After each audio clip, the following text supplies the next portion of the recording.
जनकपुरी में राम और लक्ष्मण विश्वामित्र के साथ दोनों राजकुमार मिथिला के लिए चल दिए।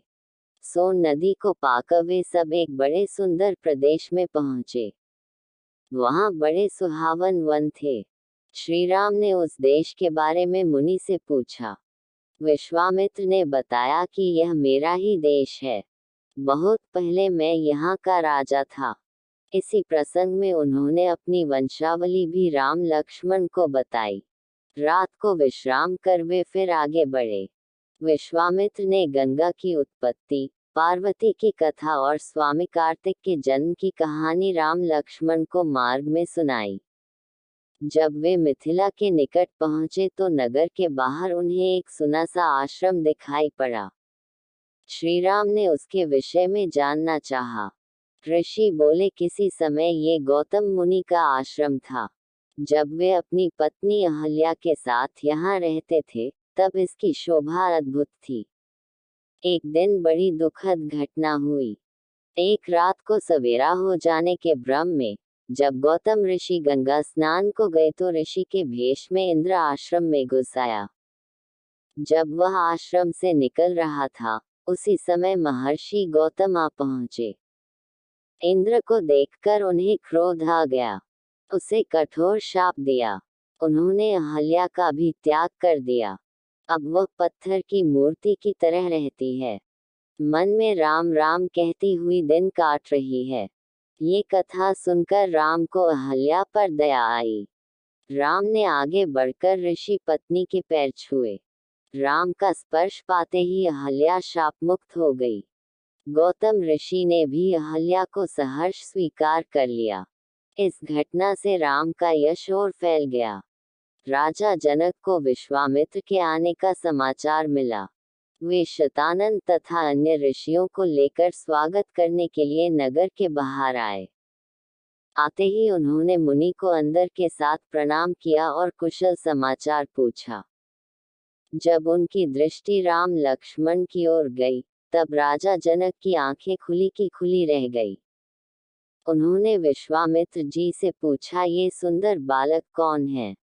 किसी राजकुल के भूषण हैं अथवा साक्षात भगवान ही हैं?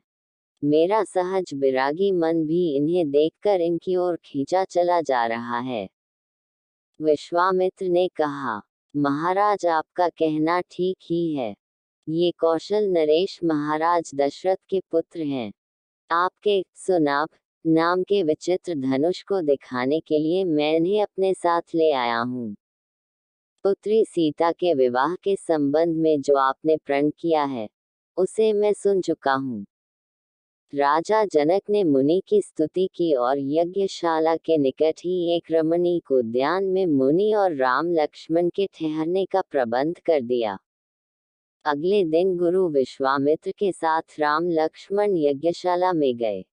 राजा ने उन्हें एक ऊंचे आसन पर बैठाया। विश्वामित्र ऋषि ने जब फिर धनुष की बात छेड़ी तब जनक ने सेवकों को बुलाकर धनुष ले आने की आज्ञा दी।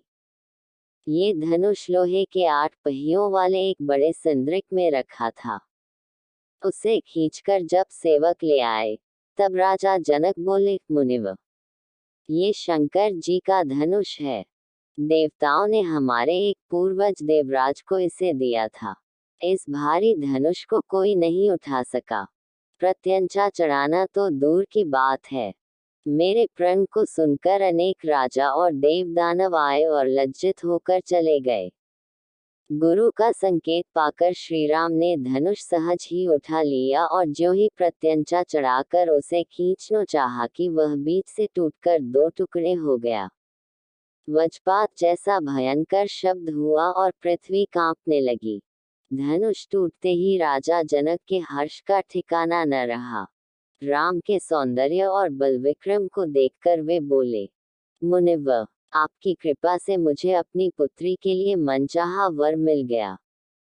अगर आपकी अनुमति मिल जाए तो मैं महाराज दशरथ के पास संदेश भेजकर बारात ले आने का निमंत्रण भेज दूं।